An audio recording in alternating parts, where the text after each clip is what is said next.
Welcome to Malcom Reed's How to Barbecue Right, a podcast where we talk about barbecue, share recipes, and discuss all things delicious.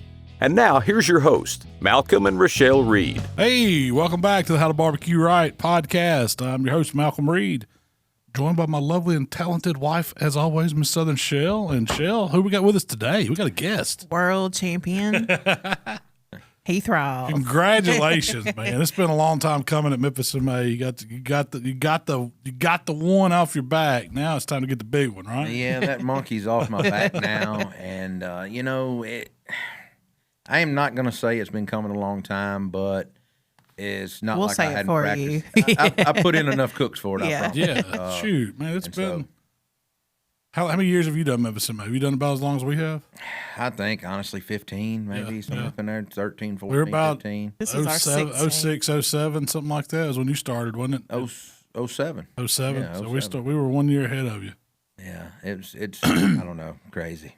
Yeah, man, I've been chasing that first place. I mean, for a long time. So for those of you that don't know, I know last week we talked about our experience at Memphis in May, but our good friend Heath Riles from Heath Riles BBQ won the rib category, first place in the world ribs, and he was kind enough to come on here today with us and talk. So I just want to say congratulations again, man. Well, I mean, as you know, just finaling down there is hard enough. Yeah. I mean, it really is. It's a burden on your back like nowhere else. And us being from here, I'd rather for the cook be out of town somewhere because I feel like I'd probably carry a lot less stuff. You know what Yeah. I mean? Yeah. And y'all are the same way. You make multiple trips a week down there and everything else set up and tear down. But going down there and seeing your friends and your barbecue friends and family you see once a year, and to actually for somebody like me in the industry to put in the passion, I probably cooked over 300 racks practicing for this thing. I mean, I changed Yeah, grills, yeah. I changed ribs, I tweaked my recipe. I only use my products. I went to just hardcore beast mode on it, Yeah. and it paid off. We're going to get into all that today because you're cooking on an outlaw pit for the first time at Memphis in May this year, right? Mm-hmm. Stick burner. What was so now that I know you've cooked on stick burners before, but that was your first time to do it in a comp style at that level, at the world championship level. What was your take on cooking on one of those? What made you switch, and what do you think about those style pits? Well, I know you probably didn't know me when I first got started around 1997. And I started off, I built my own stick burner, and it looked like an outlaw almost, except it was just, the welds wasn't nowhere near as good. Yeah, I was going to say, what do you mean? You welded it? Yeah, I welded it myself. Yeah. I bought a welder and a torch and bought a piece of 36-inch gas pipe from a friend of mine, 5 foot long. And my firebox wouldn't work, so I had a welder build me a firebox that worked for an iron company, and then I welded the firebox onto it. And I had to cut the stack and readjust the stack a couple of times, but that was a great grill, and I sold it for $800. Was it on a I'll never trailer, or forget is it like it. an axle that you pulled? No, it was just a grill itself and on an axle. Okay. And I'd cut it off and put it on a stand and put it on an old trailer back in the day like we used to have, Yeah. And like I said, I wish I had that grill back. But so cooking on a stick burner, that's kind of what I started off at. So I tell everybody I kind of went back to my roots. Mm-hmm. I mean, I've cooked I graduated to a backwoods, and I've been on gravity feeds to, pellet cookers, and I have them all just like you. I have over 30 grills. Yeah. And I've had an outlaw in my shop for a while. I cook on, do some videos on, and a patio model. And I don't know. I just said, you know what? I'm going back simple, old school, hickory wood only. What our kin people taught us to cook on, and that's what I did. So Something happened, huh? something happened. Some magic happened somewhere. Well, was it a learning curve to go back to get your ribs the way you wanted them? Of course. Versus cooking them on like the deep side? Because I know you were Yeah. coming off a gravity fed. Yeah, every time y'all swap a cooker, how long does it take to get your recipe back? Well, for me, it wasn't so much the recipe; it's a tenderness game because you're cooking at a different temp. I was cooking hotter, and I'm cooking faster. So I'm cooking a 3-hour rib at 300, 2 hours unwrapped, an hour wrapped. It might have to go an hour 10, hour 15, depending on the thickness of the rib. But I also try to trim those ribs down to all be the same, weight and all that too, length and all that. So the consistency factor, as long as you're being consistent and keep your pit running smooth, it's just a tenderness game at the end of the day. I mean, that's it. You got to know when to pull them, and that's the hard part. It's not cooking them. Pulling them at the right time to hold them, that's the key. And it's different from whatever cook temp you're using. Like if you're on that backwoods or a gravity fed, those ribs seem to go a little longer in the wrap because the heat's not as, I call it, harsh on them. Yeah, aggressive. Because in that stick burner pit, you've got heat rolling right out of that firebox, and it likes to run 275, 300. That's just where they like to run. Mm-hmm. But you're moving a ton of air across the top of them. I mean, with the right size pipe on them, they're making convection inside that pit, and so it's cooking hotter and it's moving more air. You got to get that texture just right. You can't just say, oh, when they get to 198, 200, they're done. You got to put some feel on them, and I had to change my game and start actually probing. I started probing ribs, like we done a video together years back that I think's about broke the internet. Is what I tell people. It's about time for another one, ain't it? It is about time for another one. But going by that feel, you can still check it with that thermometer. 206 was my magic number. That's what I was shooting for down there. But I also done what I do, a push-pull, and you've seen me do it on the video where I grab one bone and pick up on one and push down on another. And if that bone wants to pop through there, I knew it was good. But the thing about Prairie Fresh Primes, you can only hold them for about an hour and a half to 2 hours with 8 ribs in a cooler, because after that you start blowing them out and you can't bring them back to where they need to be once you put them back on the pit. And that's kind of hard to explain to a lot of people listening, but it's a lot that goes into that competition rib to have that texture just perfect. So you switched and cooked. You switched from Cheshire this year and tried the Prairie Fresh Prime. What was did you practice a lot with those, or did you just decide you were going to cook that rib? I wanted a little bit thicker rib. I like the Cheshire ribs. Nothing wrong with them. Oh, they're great ribs. Great rib. I just wanted something a little bit thicker, that's all. And so I felt like going down there, you have a lot of judges that only judge once a year, and you throw in a mix with seasoned judges that judge a lot, your big judges. And so you kind of get what I call that catch-22 phrase, right, where you kind of got to cook middle of the road. We all know that down there, and you just got to nail your tenderness. And so I tried not to be too aggressive in flavor, but not too light either. I just wanted to park middle of the road. And so I just went with a sweet, savory rib and nailed the tenderness. And when you do that with those type mix of judges, it usually comes out decent. And it did for me. That keep it simple, stupid worked. Yeah. So I know y'all did a whole another round of ribs the day before the contest, right? You told me you came through. Slabs. Yeah. I cooked 20 slabs on Thursday just for a practice run. That's the same thing I cooked on Saturday morning. The barometric pressure had dropped, the temperature had risen, and when you do that, it was 95 degrees out there and touching 100. Every day we had record highs, right? Well, it's going to affect the way you hold your ribs, and so I'd practiced the week before 20 racks, but the temperature was also running, a balmy 75 here. Yeah. So going from 75, I had my timing down, and I'm going to be honest, I had to adjust my timing. Those ribs at home were cooking about 3.5 hours. Those ribs out there were 3 hours and 10 minutes, just about on the nose. And so I took 20 minutes out of my cook time there just because of residual heat of the cooker and the heat itself that day. Yeah, I mean, a lot of people don't think about that, but you definitely have to put it in play when you're cooking. I mean, I don't care high humidity days. Some cookers react different to it. Higher temps, they definitely do. We saw it on cooking on ours. And we cooked on the same pits. We cooked all our ribs on a BFO, the Big Outlaw, and I think that's the same one you cooked on this year. And then did you have a cart? Did you show on your cart model? I did. I showed them my 2860 cart model. When y'all say showed. Well, Memphis and May. Y'all use it's like you have on 2 site, rounds. You got you got a blind box, which is what everybody's used to in comp barbecue, where you put entries in a box, send it into some judges, and they have no clue who they are. Then you have the on site, and that's where we do a presentation. That's what Heath was talking about. He's showing on his cart model. You actually have to have a grill up there that you're going to talk about that you've cooked ribs on, and nothing says you got to cook on that grill. But you have to have it ready. We keep it clean. You have to show. Well, that's your show. Grill. That's what you're showing. Yeah. Now, did you have your grill fired up? Yeah, we did fire it up. We did. I mean, you always we put a chimney in it, run about that's what we do 200 too. degrees. Yeah, is probably where I. We run it up there. I mean, to where you can set the sauce and make it look right and all that, but then you still got to kill it, and then to where you can decorate it up. Because I'm sure you did something too. We put a cutting board in ours and had it garnished up, and you want the ribs looking good, and it's basically. It's a talking point for you to show the judges what kind of pit you're cooking on. And I know people do it on all different kinds, and some of them show them the actual grill. But I like having it set up to where it looks, it's cleaner, it's a neater presentation. I agree with you 100%. I went to a smaller booth this year and tried to condense my stuff down and run a 15 by 30 tent and run half of it for kitchen in the back area and have of for out front, and it was really confined and small.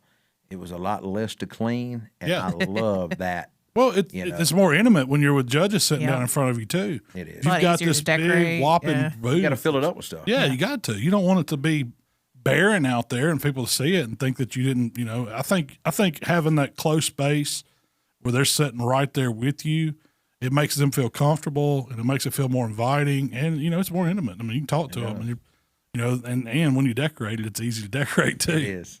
Easier to keep clean. I liked your big cutout rubs. Like they were what, 4 foot tall? Yeah, they Something were like about that. 4.5 foot tall. I wish I'd have had time. The pictures didn't turn out as well as I want, so I'm going to have to go back and get some high end, really good shots. But I do want to do that. That's just a cool. Yeah, I thought that was it's really cool. Putting it cool. on the tent poles Yeah. coming down. Yeah. Just for it looks good. Visual effect. Visual. Yeah. Well, plus visibility. People walking by, that's advertising for I you. can't man. tell you how many people said, "Can I get a bottle of garlic jalapeno?" Yeah. Can I get a bottle? So everybody knows Memphis may move locations this year. What was your take on how it went in the fairgrounds? I mean, compared to the river. I think it went good, but I do think there's room for improvement. There's plenty enough room out there for all the teams and to maybe up the spot sizes a little bit. Nothing says you got to have that other space and use it, but just a little bit of elbow room. Yeah. Because by the time you run power cords and all that beside somebody, you're itching for another foot of space most of the time. And so they have the room, and maybe adding another entrance and another outlet, because they use the whole river scenario, one way in, one way out. And as you know, trying to make a loop around the school over there and come in during rush hour traffic With trailers and all with that trailers stuff. and get loaded in and early in the morning time, the way you have to turn over there off Southern to come in the backside. And so I think that's been mentioned to them by several people, and I'm one of the ones that brought it up too, and they are exploring the options if they have to have it there again of doing 2 entrances and 2 outlets. But I do think it will go back to the river next year for another year. Yeah. See if it'll work. Just to see if it'll work. And personal opinion, just my opinion, I don't think it'll work from a monetary standpoint. You're cutting the teams to 160 teams. That's what's going to hurt. Versus 240, still paying the same prize money. You can't. But money's got to come from somewhere. Got to come from somewhere. And we know how expensive it is to cook that contest. And I think they're listening. And I think the majority of the teams liked it out there. And I did hear good news. You know where they're building the new building out there? Yeah. There's 2 new hotels going up right there. Ooh, wow, that'd be great. So with Yeah. restaurants in them, higher-end hotels. Yeah. Not just a regular old Holiday Inn. But you could walk from the hotel. You to could the walk out of your contest. room and be in my spot in 3 minutes from where I was at. And I do think that would be an incredible thing if they built that up around there. Yeah. No, it's great for the area. I mean, I know. So Memphis, is looking at it from revenue standpoint, of course they make way more money being down in the tourism area on the river with Bill Street and everything going I on. did miss the river.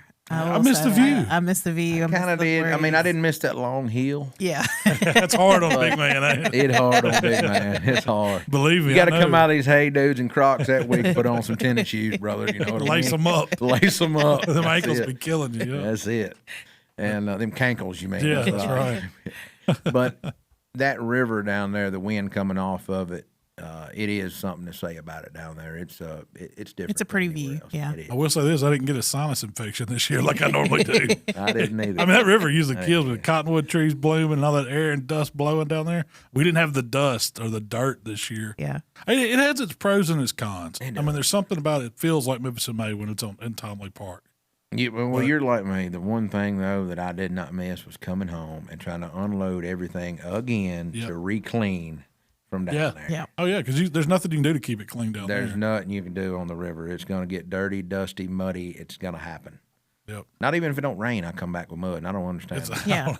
it's hard on your equipment down there. I mean, I was, we took our big trailer this year.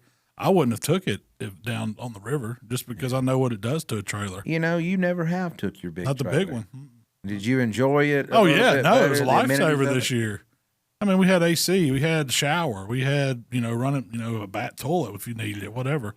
I mean, so it was nice to have a place to get inside. That was your 'Cause it got tornado hot. shelter too, right? Yeah, we hid out. What'd you do during the tornado? I walked over to the Liberty Yeah. Bowl when they evacuated the park and hung out. Did you feel safe over there?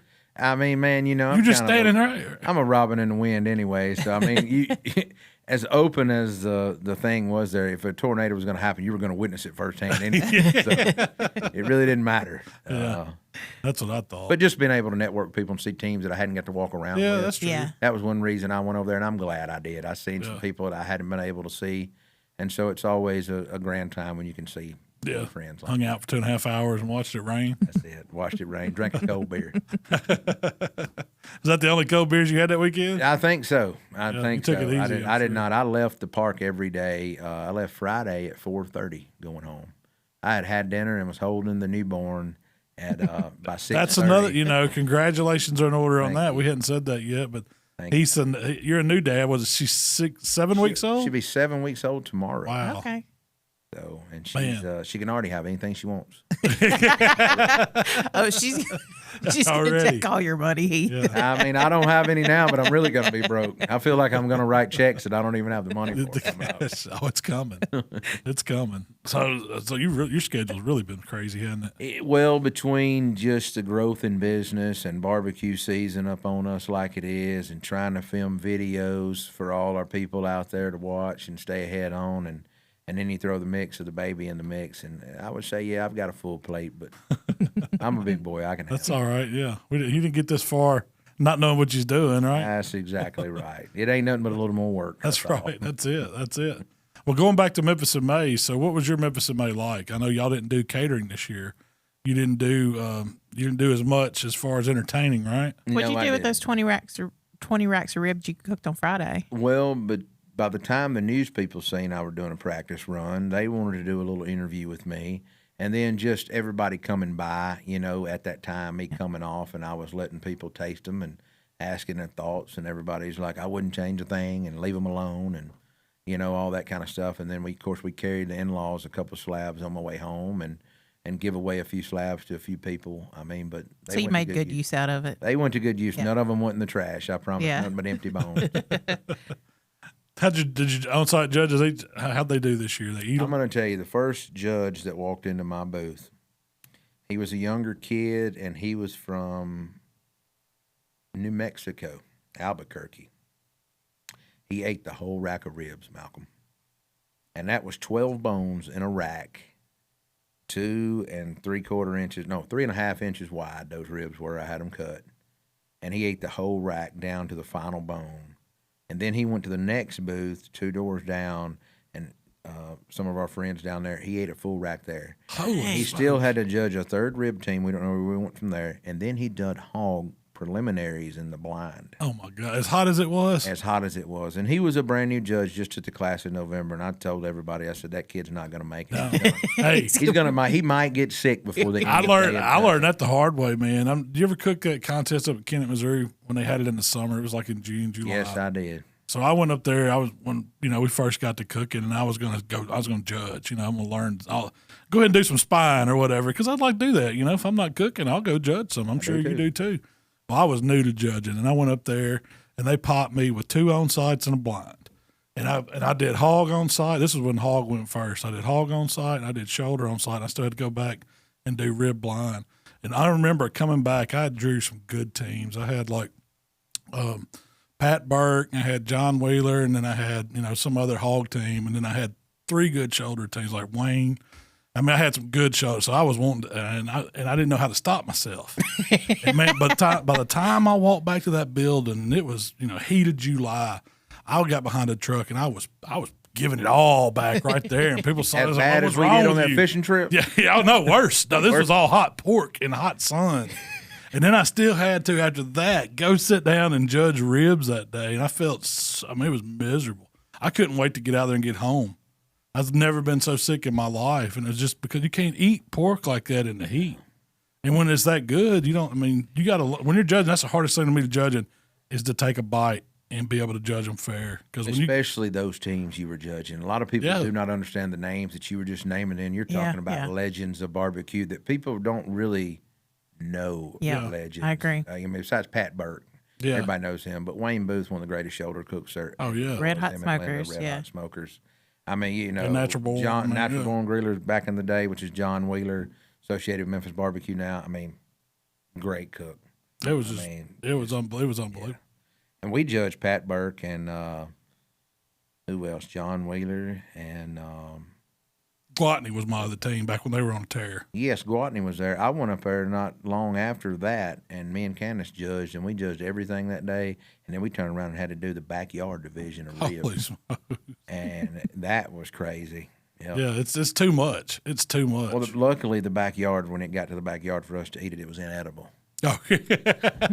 So, yeah, it was probably the worst barbecue I'd ever had. I don't know if you've ever heard me tell that story before. No. So my story from Kennett, Missouri, championship division was great, but they gave us the backyard and we done chicken and ribs. I'll never forget this. 2 of the chicken entries were still raw. Just blind, right? Yeah, you bit into it and blood wanted to come out of them. And the rib entries, you could not force tear apart, pulling them the bone. It would not tear apart. It was still that uncooked. Yeah. And you know how the MBN works. You still had to give somebody a 10 that day. Man, that's horrible there. So did you take a bite of that? You know, I learned that in chicken couldn't.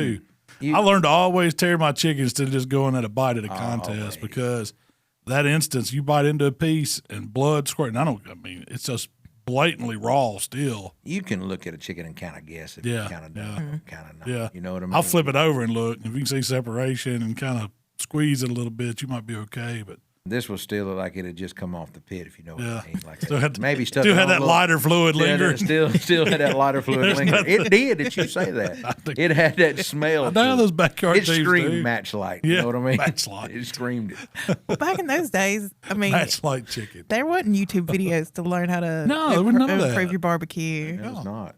When was the first barbecue videos hit the internet, by the way?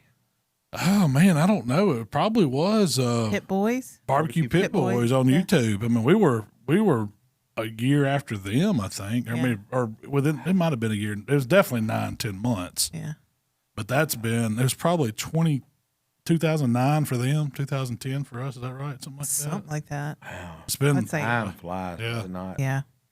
yeah. But yeah, It's back crazy. then you but were. it seemed like we're talking about mid 2000s when we were probably judging. No, it was probably early 2000s because by then we were already starting to cook Memphis and May. 2007 is when the MBN broke off of Memphis and May. Was it? And it kind of stopped. Yeah. 2008 is when it kind of flipped. Yeah, you were doing it before that. We were doing some. It was still Memphis and May style when I was judging too. I mean, I went through my school and judging class certification at Memphis and May. I did too. And it was probably 02, 03, something like that. I knew right away that I wanted to judge because I figured that's another good way to learn. And it wasn't just, well, for one, from Memphis and May MBN style, you got to do the on-site. And if you don't know how to do that, there's no better way to learn than going and judging it and seeing how they do it. But also, it was like when you sat down at a blind table, yeah, you're trying entries and seeing how people build boxes, but you're seeing how the other judges at that table are reacting. And you can talk about it, what they liked about it, what they didn't like about it. So I was making mental notes the whole time. They like this because it was like this. They picked up on those flavors and all that. So I think it puts you. I mean, it's like taking a class almost, live action. It does, and I've been like that too, and asked a lot of questions to a lot of seasoned judges. And I judged Water Valley, Mississippi, a couple years ago. With some of the last rubs I actually come out with before or right after that. I went down there and had some conversation with judges about flavor profiles and what they were liking and seeing. Yeah, and what they were liking, and that's how I come up with the hot rub and stuff. Yeah. I mean, just taking good feedback and listening to what they were talking about salt content and pepper and heat and back end flavors, and kind of, I don't know, developed it after that. Yeah, Just, yeah. You know, if you listen to what they want, it's kind of easy to Give it tell to you them. what to do. Give it to It them. really is. It Yeah. is. I mean, that's how you learn, and that's how you come up with ideas too. Sure. Well, there wasn't any judging class. I mean, there wasn't any cooking classes back then when we started. Nobody was doing cooking classes. It was just something that hadn't been done, or at least it hadn't in our area. Yeah. Who started that? Doing classes, Yeah. and some of them probably KCBS boys. Johnny Trigg was probably one of the first ones I Yeah. remember seeing it for KCBS style. And then I know Mike and Myron. Debbie Davis were doing them, and Myron started doing some. But I don't think Myron Wayne Lohman was doing them overseas at KCBS Yeah. for a long time. Really? You know, showing, Yeah. trying to Jim get Johnson, people. you Yeah, remember Jim Johnson? Yeah. the airport crew, Mr. Jim was doing some stuff with some classes, and it kind of spun from, I think, maybe all that. Yeah. Because didn't KCBS kind of start? When did it get founded? They were early 80s too, like right behind Memphis. late 70s, early 80s, just right around the same time, not too far apart.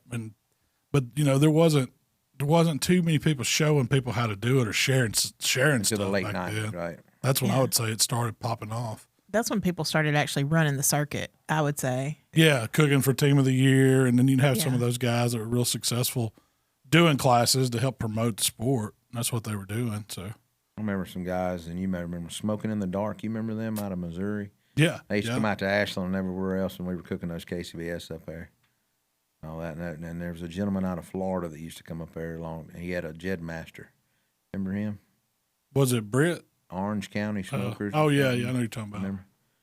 Yeah, That's been 20 years Yeah, ago. I y'all are seen John talking- Willingham cook a pig one time with a cigar hanging out his mouth in that roaster cooker. Really? On a top Standing hat. up, hanging. Standing up the whole Yeah, time it was running. And it's a pellet grill, like one of the first of its. I mean, that was one of the first, besides a Traeger, first pellet grill I knew was John Willingham's. Those, and then there was a guy out of Dyersburg that had that big Traeger. It was the garage door one. John Bird. That's it. Two little pigs. Was My first 3 barbecue trailers John built. really? Yes, he builds rotisserie pits still. To this day, he tinkers with them. Yeah. He does dirt track cars and all that. Yeah. I didn't know that, but I remember that garage pit. I thought that was one of the coolest Traegers that I'd ever seen. I don't even think Traeger makes that one anymore. Yes, they actually they? just stopped making it. There's some at their headquarters now. There's one upstairs. What size is it when you say it's a garage door pit? It looks like a roll-up door on a storage unit building. Yeah. And it's just square. And I would say it's probably 5 foot wide. it's by- about The the actual racks are about door? the size of a double wide CTO. Yeah. Okay. Yeah. And there's 5 Oh. racks in that thing. So that's a big cooker. Yeah. Yeah. It's about like the size of a double wide, I would say. Sure. Does Maybe it have a little double bit. hopper in it? I've never looked in the guts It of one. It does. probably does. It Have a does. double hopper. It does. Just straight pellets. But Straight pellets.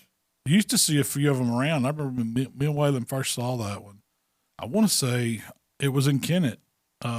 And I asked the guy about it, and he's like, man, you can get one. They're $2,500. And I was like, man, that seems like so much money. How could I ever afford And now one of that's those? dirt cheap. Yeah, compared to a pit. $2,500. Now you got to look at the tray. You can barely buy the timber line patio for that. model Yeah, for yeah. that. That's Yeah. right. That's how times have changed. When you get a pit like that for $2,500.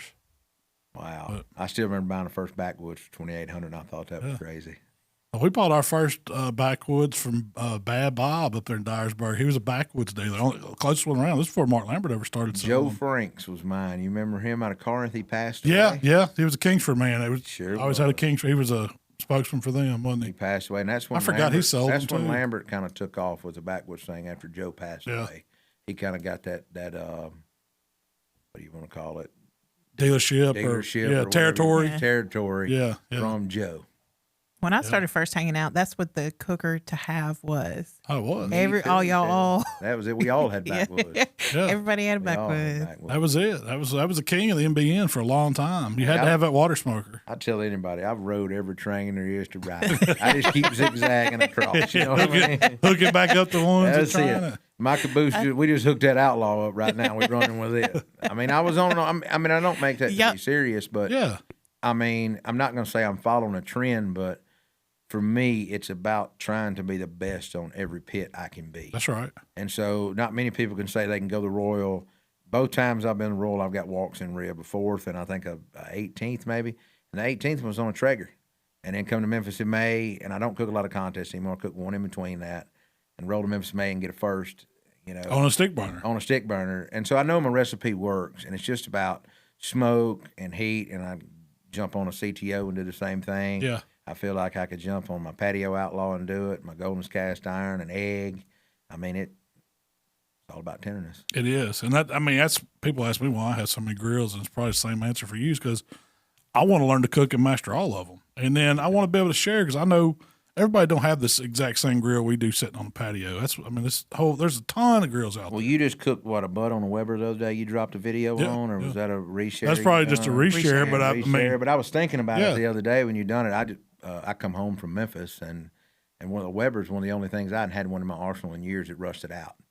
And I've had all these big, nice high-end grills and, more expensive grills. And my wife, Candace, bought me one of the new hot rod model Weber. kind of the retro look. I love those. The retro man. model. She bought it in the gray model, and it was sitting there Friday evening in Memphis in May when I got home, y'all. So when I left Memphis at 4:30, I got home, I put my grill in the garage, Yeah. and actually I got to put it together, but I'm going to do a video on it coming up. Oh, yeah. Yeah. You'll That's what love I wanted to get that vortex from you for when I stopped by last week. So I mean, you can't beat a looking Weber forward to that. grill. No. It's the old classic. I mean, it really is. Well, if you're gonna call yourself a cook these days, and I guess I need to throw a Weber on the patio. Yeah, there's nothing wrong with that. Nothing wrong with that. I use mine all the time. Dude, You always say if you can cook on a Weber, you can Cook on anything. you really can. Yeah. I mean, you really can. It's all about When you air can fryer, master yeah. a butt on there or ribs, you've Yeah. I mean, backyard man. you have to learn how to, put the coal in there and get the airflow right and hold the temp right and control the vents. I mean, it's the whole thing. It's the whole process on cooking on one of them. And it's the same for any grill you cook on. We need to go pellet get us grill, a you just pair of sit old there, 55-gallon drums welded up. Hey, I got a pair no- of drums undone. We need to find a welder right here and let them. No joke. We used to cook on 2 bathtubs welded together. Do you remember that when we were cooking Yes. backyard? It was before I remember that. It was just 2 metal bathtubs, and the drain on them, you turn one way because that was your intake, and you flip the Yeah, other that's one the right. other You way. get just a little bit, make one set of legs. Just I'm That's it. talking about just a little So bit. it'll You got a little float. bit of drainage going across. And there. there's enough distance between where you put the cooking grate to your coals, and you keep them all to one end. It makes a heck of a smoker. I learned to cook on that, and it was like, that was. Man, we've had some Bathtub junk cooking. over the years. Oh yeah, I've had so much homemade junk. Oh, a lot of junk. A lot of junk. That's what makes it fun, though. Really, It is. I mean, to see the progression that we both kind of started out over 20 years ago, and you've heard me say this, we both kind of went different paths. Y'all followed the YouTube path and videos, and I kept on the competition side, and kind of where we're at now. It's just kind of funny looking back and laughing of where we were to how we've been. We stayed true to our course. Yeah. Even though we both took 2 different roads. Are you still going to do some comps? You going to work in some more comps? Man, or you about 4 or 5 a year, about just like for fun? you. I mean, between family time and videos and just general work stuff, it's not a lot of time like anymore. I'm not in my early 20s anymore. It's hard work. It's a lot of hard work, but I'm still going to get out here and do the big ones and all that. But I'm going to leave it to these young boys. I'm going to let them young bloods get all they want of it because they need to. So you going back to the Royal this year? I am going back to the Royal this year. I've already reserved my hotel room and all that, and they allowed to where if you had won one before, you could cook again in the Invitational. Yeah. And I qualified for that the last time I cooked. When I won, I don't even remember what contest. So having to cook twice, I am going back again. I don't want to just go and cook once, but probably need to from a marketing standpoint. Yeah. Yeah. Ain't nothing wrong with going and get another call. No, that's Try- right. Or at least try to. Yeah. Any other contests you got coming up? You're gonna go to Murfreesboro? I am going to go to Murfreesboro. I hope maybe we can work some dates out with everything on the back end for y'all to go. Or y'all going to be able to Man. make it? Or is that? I want to sore bad. It's bad, but we kind of volunteered to head up the Water Tower Festival here in Hernando, and it's the same. We called about the date on it. It's exact same weekend, and that's originally that's why I quit cooking. I always cook Water Towers. It's a fun contest, and it's non-sanctioned, and but coming up, it was a good time. My buddies and we'd all hang out. Oh yeah, I used to go hear Yeah. Gabby Johnson play. Yeah. Backstage. Hey, we saw some good bands there, man. They Jason Aldean was the last big one there. He Yeah. played there. Eric Church played there before, didn't he? 1 year. But so it's the same weekend. So You can't get him to move it. I wish. That was why I quit to go to Murfreesboro. We quit cooking that contest, and so every year I'd say, "No, I'm going to Murfreesboro," and I love Murfreesboro. We it's had probably such a fun time. besides the last year you Galax. come. Besides Galax, Murfreesboro is right there. I mean, those 2 contests, you just don't do. Nobody does them like that. Are y'all going back to Galax? I want to. I don't know. I'd like to too, but I don't know. Yeah. I won't. It's a long way, man. You've swept that one before, haven't you? Oh yeah. I've won the reserve on the KCS Oh. side and the Grand MBN up there. Yes, I have. But you've got both at Murfreesboro, right? I've won Twice? both up there once. Once, Yes, and I've okay. won South Haven once. Yeah. That's On awesome. both of them like Yeah. that. And so to hold those titles at 3 different venues. Yeah. I mean, It'll be pretty I don't know, cool. It's cool. Of the 3 of the best contests that we could. Yeah. I mean, really. is. Hospitality wise at Murfreesboro, Oh, yeah. it can't be. I mean, Galax too. Yeah. I mean, I hate Ron's not the organizer anymore. We had, he organized for over 20 years up there, but he moved to a different city. But the lady doing it now is really good. Oh yeah. Yeah. We were there last And year. They treated us like royalty. All the teams last year. It hasn't changed. I tell you, if I go mean- back, I'm getting them to drop me off a golf cart there. Think about that. They don't care up there. Yeah, they really don't. I mean, in the streets and everything else. If you had a golf cart, you could really Get around and do whatever you want to do. Visit all them antique shops. go get a haircut over at Floyd's. We ride up. You ever been over there when you went? I got a haircut. You got a haircut? He got something. I got something, yeah.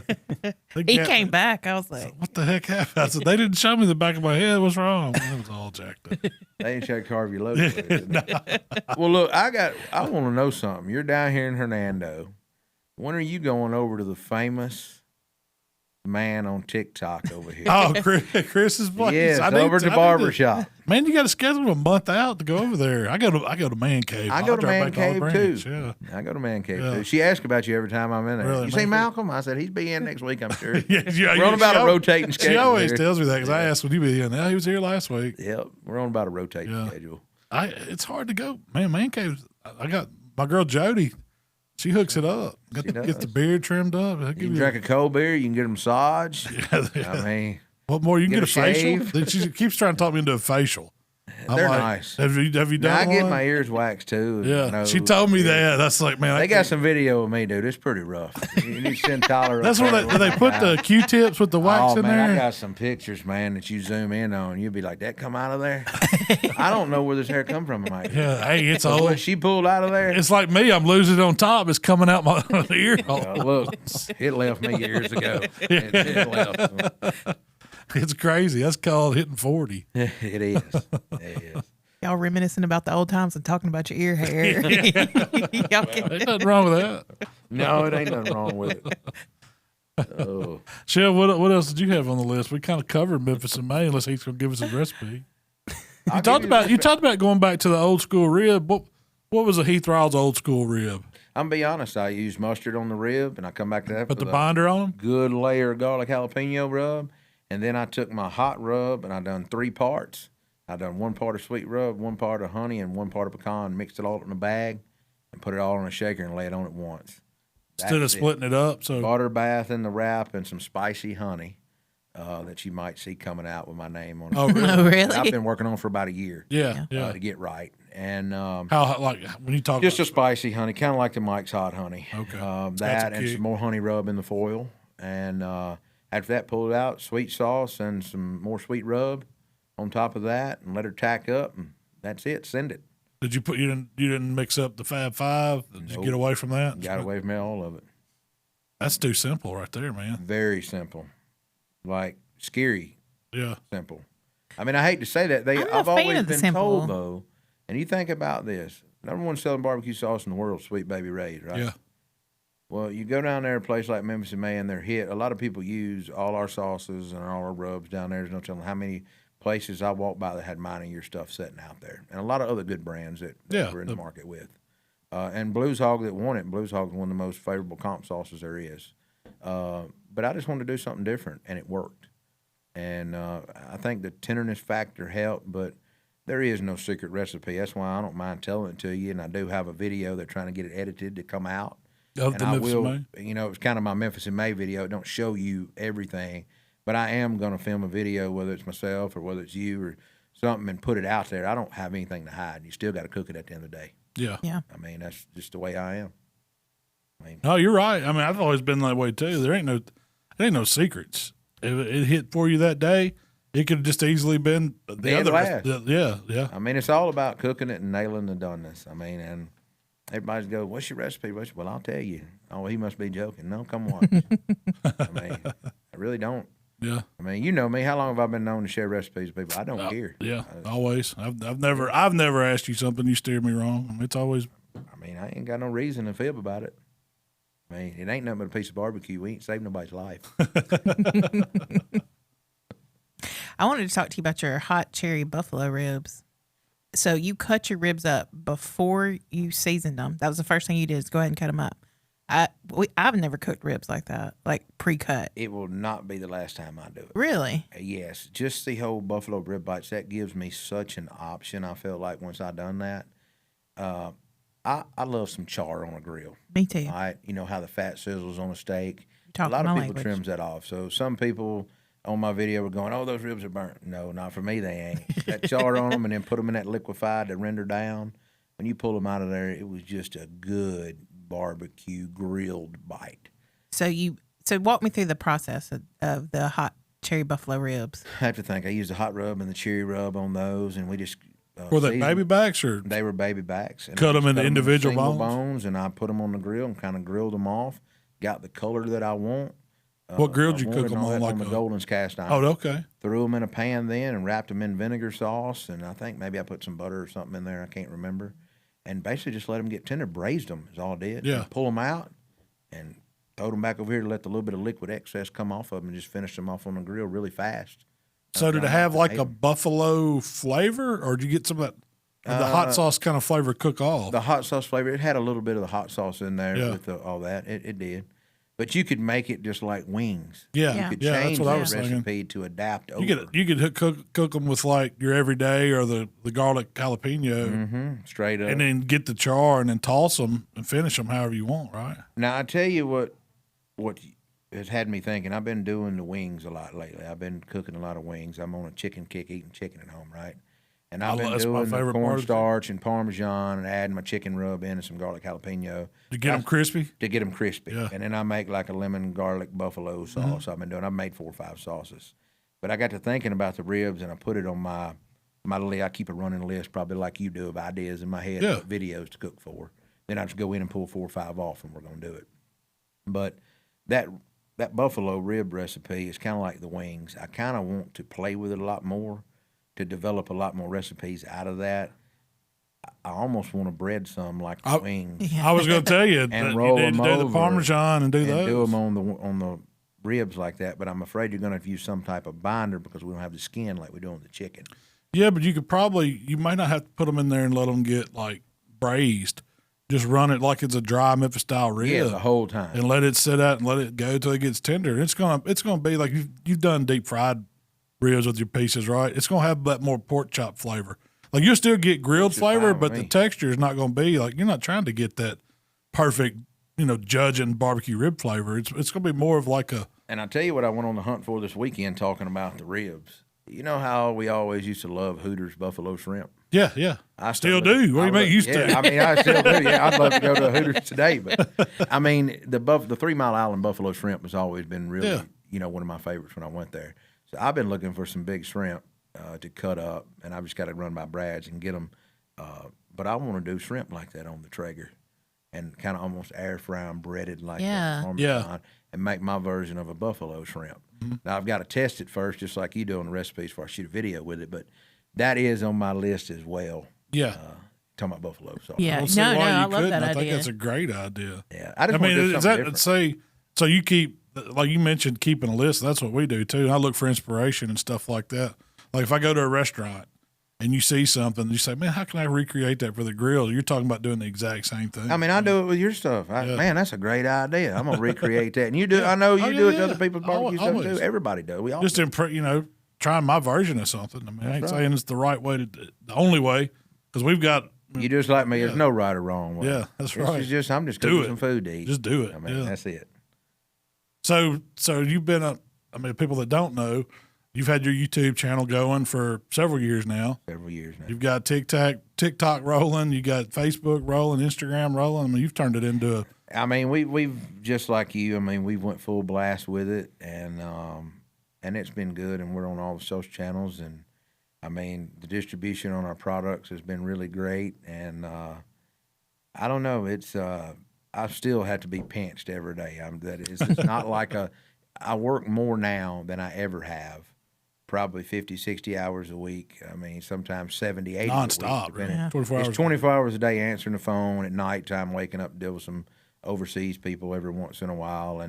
And I'm steady trying to build on our team, but it's so hard to turn loose of what I call my baby. And y'all were the same way at one point. It's kind of hard.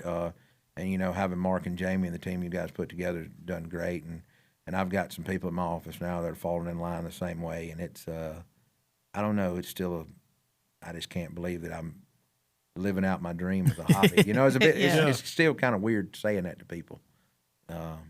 Oh yeah, people don't. Oh, it's like you do barbecue for a living. Yeah, where's your restaurant? I don't have a restaurant.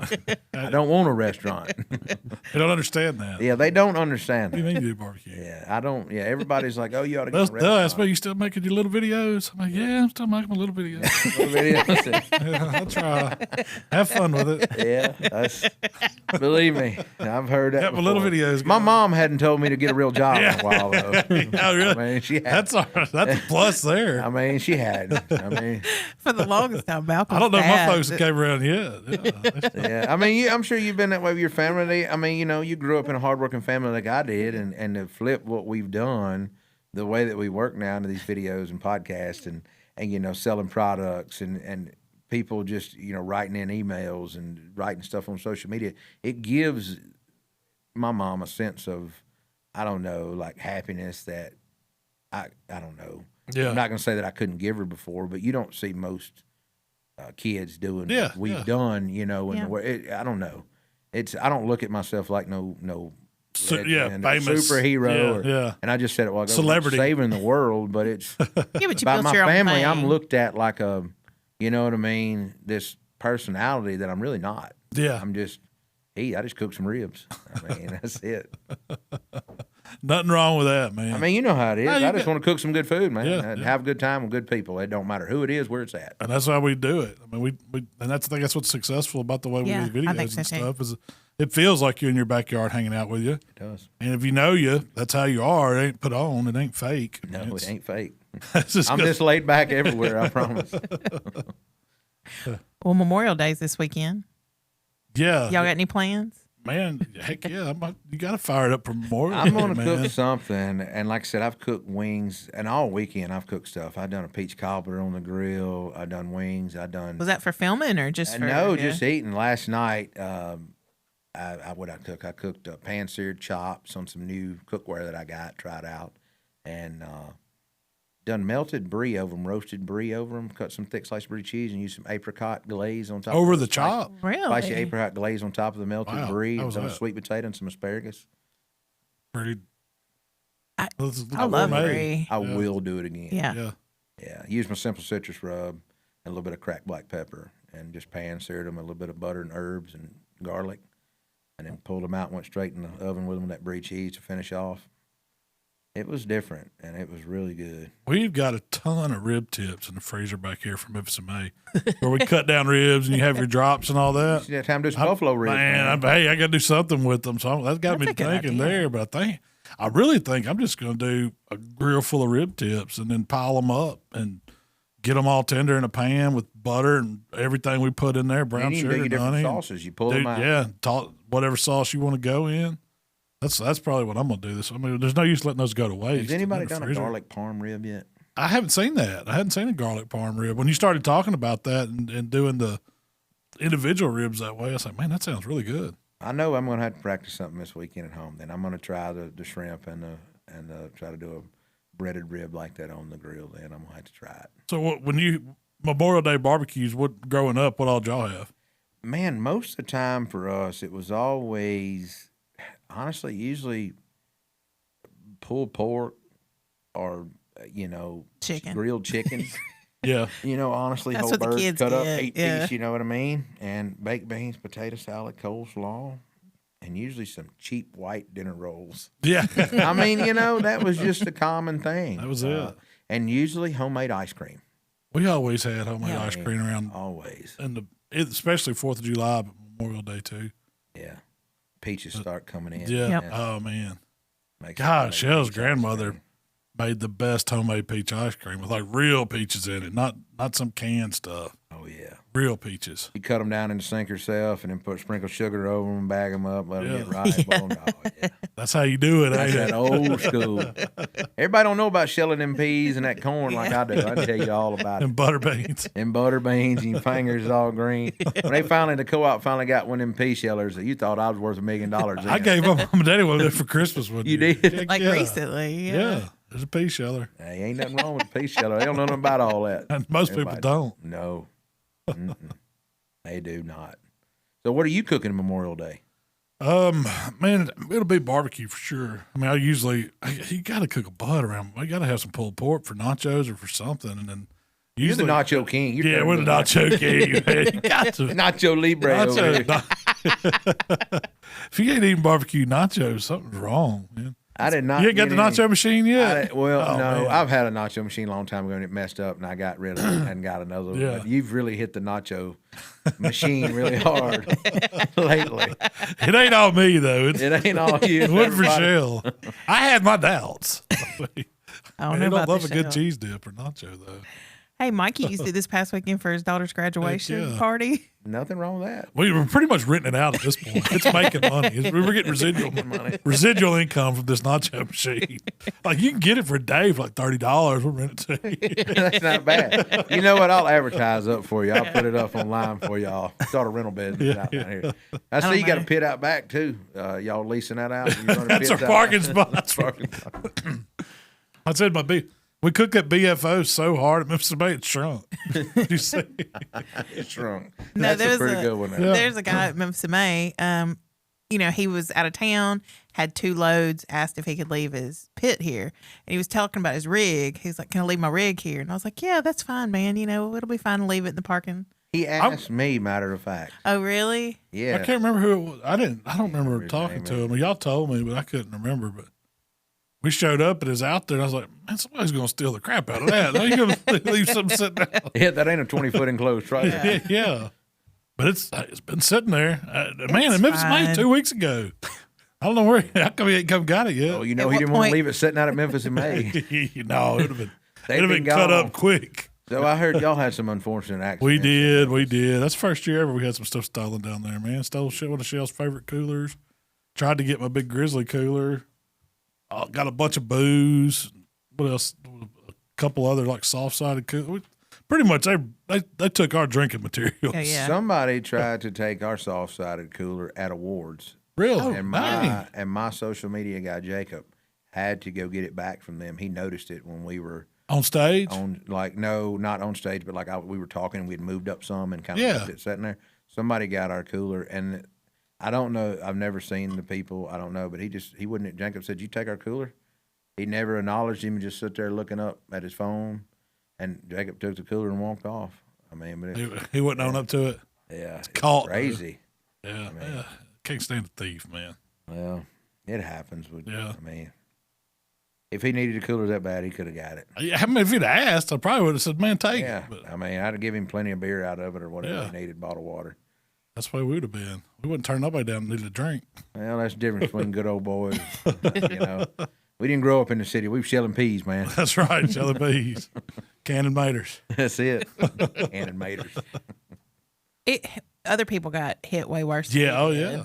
We lost. Yeah, Jim Butler had his truck broken into twice. I forgot about guns, computers, and I think Norm called me and asked me the same thing. He had a generator. He had two stolen. Jonesy Q had his generator. It was bolted to his trailer. They, I guess, cut it loose. It was one of them Honda inverter y'all were generators. too close over there to the parkway. Yeah. Y'all got to get in that back lot. They don't come all the way through. That's a long way to run with something. It's a long way to run with a generator. For sure. Oh. Well, what do you have coming up, Heath? Any recipes coming out? Yes, filming? ma'am. We have some more rib recipes coming out. You gotta have them ribs coming more, right? Even before this rib thing, I started doing rib recipes, and I said I was going to do 5 or 6 in the month of May. Different, every one of them different. Rib recipes, different ones, and we followed up last week. I'd forgot my honey peach rib was coming out that I cooked. That was a killer recipe, y'all. I even had somebody write in that cooked it in the oven and talk about how good it was. And that's a good feeling when there's no smoke on it, but at least the older person that cooked it was really, really satisfied with it, and I thought it was really cool. I did. But other than that, just I've got to film again Thursday, and so I'm looking forward to that. Do you know what you're filming? I'm going to film another rib video, a butt video. I'm torn on the brisket video this time. I may wait till the next week to film it. That's a lot of filming in one day. It is. I'll film 4 videos at once. I mean, when we film, I try to knock 4 out at a time. Those just for YouTube, or are they just for YouTube? And when do you get your TikTok stuff? The next time I come back, rotate, knock out, and rotate. That's kind of where we've been on schedule. Where 1 week's devoted to YouTube, 1 week's devoted to TikTok.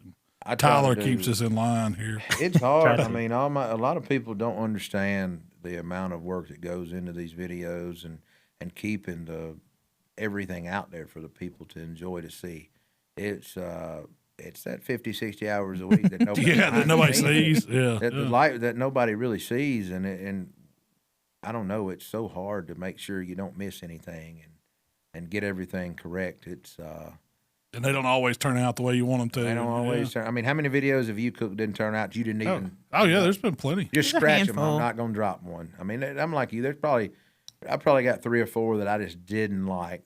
And I'll be honest, I done one on a gas grill not long ago. Did you? I done some bologna. Yeah, I put a gas grill in my new patio, to have when I sell the home. And I was like, while we're out here cooking, I'm going to throw this, it's got a rotisserie on it, right? I said, I'm going to throw this log of bologna on here and just see how it goes. Well, I guess I bumped the burner, you know what I mean? Back wall burner? Yeah, the back wall burner on high. And yeah, that bologna looked like a piece of sewage pipe, black, that ribbed pipe where I had put the score marks in it, around it. Jamie did us one of them at Memphis and May on a Traeger. On a Traeger. Yeah. He blackened it up. All the way. Like there wasn't no liquid left in it. When he tried to cut it, it just this one had liquid in the berries, turkey. Chub bologna is about like that. Yeah. And that is, for all the folks listening, the proper name. It is a chub. Stick of bologna. It's called a chub of bologna. It is. I didn't want you to break TikTok when that happened before. That's a chub of bologna, I promise. But the very inch of it was still good. So I could have got some minis out of it. Yeah. But the rest of it, it had definitely come in there. And you got the smoke ring out of it. It had dried it down to look like you faked that smoke ring. Yeah. No, we were about getting ready to leave that day, and somebody said, whatever happened to the bologna? They kept asking me if I ate anything. I hadn't ate nothing, but do we have nachos that day? I think so, yeah. I may have had some nachos, and then I kept saying, whatever happened to that bologna? I wanted a bologna sandwich with coleslaw. That's like Memphis and May. That's usually what I want. He's like, it might still be on the pit.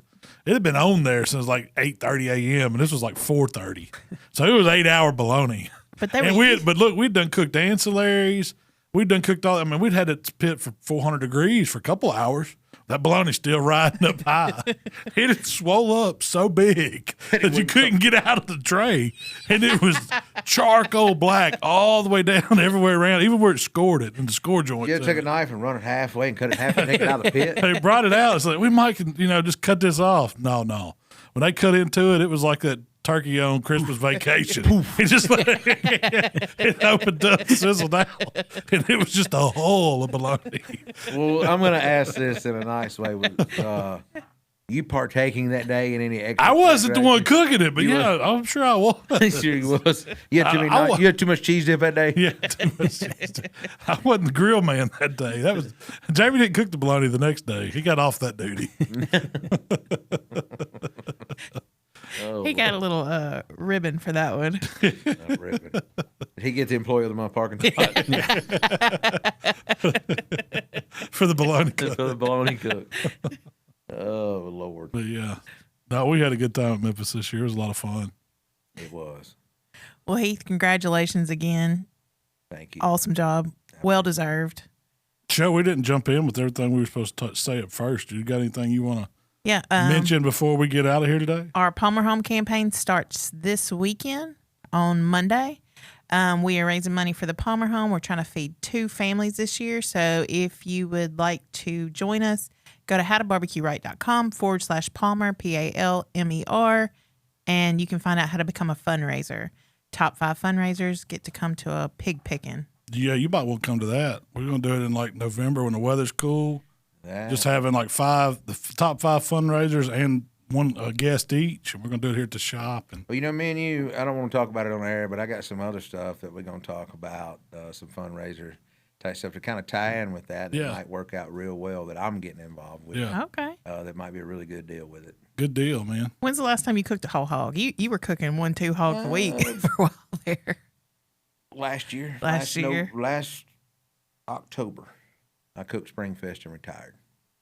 I mean, from hog cooking. Yeah. I sold that pit or selling it. Oh, really? Yeah. Wow. I'm going to build another one. I mean, outlaws. We got any hogs. Yeah. Well, that's what I hoped. 5-hour hog. Yeah, that's what I'm interested to see. That 5.5-hour hog. I am too. So that's what I'm. Well, it's basically look what Gateway done at Memphis. That was Yeah. a direct cooker. It was. I mean, it may have been a little height-wise difference. They just moved their baskets around underneath to cook that hog. That was a 250-pound hog, by the way. Wow. That is such I read that. Did you try it by any chance? I didn't get over there. Yeah. I never made it to the hog team, which I'm sad. I didn't either. I didn't I mean, make it was so many spread out this year. I mean, it was like shoulder teams, and if you weren't around me and I seen you, and that was about it. And the day that I was making my walk was the day the park got evacuated. yeah. Well, we actually got to see a lot of people because we were right by turn in, so everybody would come through turn in. They'd stop in and have a beer with us or whatever, and shoot the breeze a little bit. And so it worked out good to see people. I didn't have to go anywhere. They came to you. Yeah, they came to me this year. So I didn't mind that. And also, we have steak contests we're sponsoring in Melbourne, Arkansas. Townsend Spices and Season is hosting an SEA steak contest on August 13th. So if y'all want a great SEA steak cooking contest to go to, get signed up. SteakCookoffs.com is how you get signed up. Yep. That's going to be a fun one there. Have you ever been over to Shane's contest over there? I had never been to his contest, It's no, fun. but I kind of want to do it this year. Yep. It's fun. I mean, it's, SCA cooking. They're going to do a trout category too, and they're going to have kids too. So if you ain't got anything going on in August, come on over to Melbourne, Arkansas. I think I have it on the dates. I think I'm somewhere in Indiana that week too. I think we're going to go to Illinois that week, but the day or two after that. I mean, you're supposed to maybe going up to the hardware show or something. That's right. Yeah, that's what's happening. Yeah. It's like the 16th though. Okay, So I knew. we may be booked on that one, but But I'm still going to Arkansas for the weekend. I just had to double back and hop on a plane and go to Chicago. That's it. That's exactly. Be fun. Well, Heath, you got anything you want to plug coming up, or tell everybody where to find you first off? They don't. Well, know. you can find me at Heath Riles BBQ on every social channel on heathrilesbbq.com. And I mean, I'm on everything: Twitter, Instagram, Facebook, TikTok, YouTube, which is all the main ones. And I don't know. That's pretty much it. Facebook. If you're not subscribed already, get subscribed. Yeah, pick up If some you're not subscribed seasons. already, subscribe. And You can find all your stuff at Walmart, Academy, Walmart, soon to Academy, be probably Ace Hardware, Ace Hardware, local barbecue supply. I mean, yeah, in about 11 other countries, I think now. And it's just living the dream is what I tell people. That's it. But the dream is a lot of hard work. They didn't tell you it's gonna be that hard. They didn't tell you that dream was going to be that hard, but it's the truth. Good. Well, man, we appreciate you taking time out of your busy schedule. And after your big win, congratulations again. And Thank you. congratulations to you and Candace on the new little girl. I know she's going to be spoiled rotten, Already. but I bet she knows how to cook a mean slab of ribs. I think she's ready to eat one already. 7 weeks old. Y'all don't need the formula shortage. We got barbecue, That's right? it. That's it. Well, good deal. Well, hey, we appreciate everybody listening to us today. We'll be back again next week to do it all again. We gone.